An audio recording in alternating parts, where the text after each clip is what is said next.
What advice would you give to maybe a kind of a new author, just beginning out on their career, as far as promotion? So I would say don't sweat it.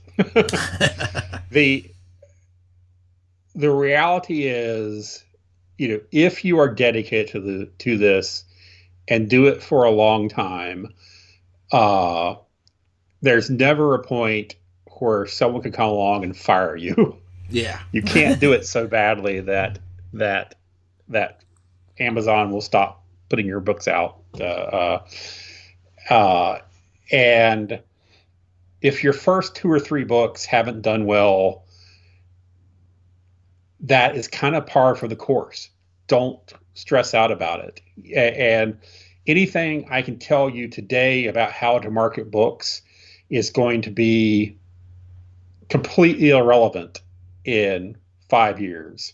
There are people, Gail Martin, author that really leverages social media, Facebook and Twitter, and she actually literally wrote the book on marketing on Twitter. And I think she's fairly successful in using these, but she couldn't have given you this advice 10 years ago because so much social media didn't even exist at the time. And 10 years from now, there are platforms coming up like TikTok, and stuff that, it's just like, as soon as we figure out how to leverage Facebook's going to change. It's not going to be, as effective as it used to be, and you're just going to be constantly chasing the next new thing. I think that the best thing any author can do is just write without hope of reward. Set yourself a plan for what you want to write, start writing, and keep writing. And you're just hopefully will be in the right place at the right time 5 years from now or 10 years from now, where you're going to get your foot in the door of the next big new thing. And when that new thing comes along, have the content, have the material written, edited as good as you can get, already have some existing fans, but don't sweat it if you only have 100 people who are fans of your work. That's enough to work on. It's enough to keep you going. And the real dedication should be to perfecting your craft, putting out the best product you can as often as you can, and constantly improving yourself. And I say this as someone who got lucky with whenever I started my career, ebooks weren't a big thing. And I actually had a contract for my first fantasy series, Bitterwood, where the publisher had not bought the ebook rights because they didn't have an ebook program when I signed the contract. And so when Amazon started allowing authors to self-publish ebooks, the publisher came to me and said, "Hey, we're starting up our ebook program. We see that we didn't actually have ebook rights, in your contract. Will you give us those rights now?" And essentially, they were asking me to give them the rights. They weren't going to offer any additional advance, and they were going to pay a 25% royalty. And just at the same time, Amazon was offering a 70% royalty. And I'm like, 25% versus 70%.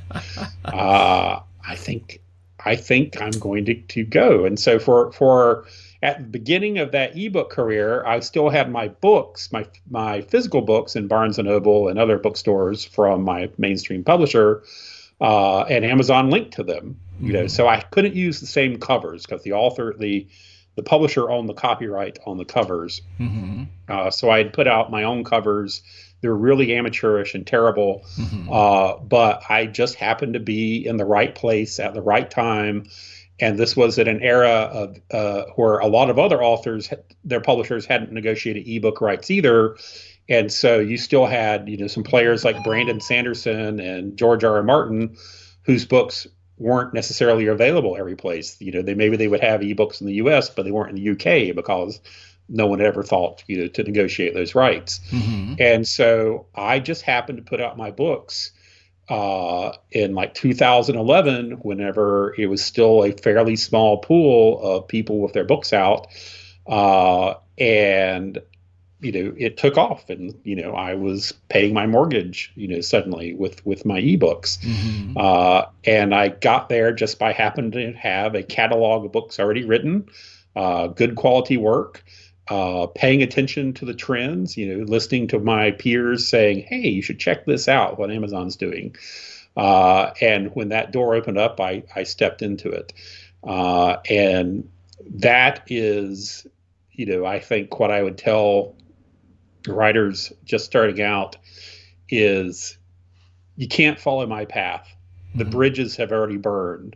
I found this out when I would talk to writers like Harlan Ellison, who was won awards for short stories and stuff, and had built his career out of short stories. And I took a class where he was really emphasizing on how you could leverage short stories into a career, except you couldn't. At the time he was teaching that class, every major short story publication was either gone or had like 3,000 subscribers still holding on to that. So once major markets that he had been in, just weren't around anymore. And so it's that the bridges that your heroes are crossing are going to burn by the time you reach them. But you got to keep pressing forward, because there's going to be another bridge, and you got to be the first person to cross it. Okay. Once you find it. even though the future is unpredictable, the fact that it is unpredictable is predictable. Exactly. There will always be the next big thing. There's always going to be the next social media platform. And this time you're the first person there, and you're the first person who's building up the readership, while everybody else is still, locked into their old media platforms.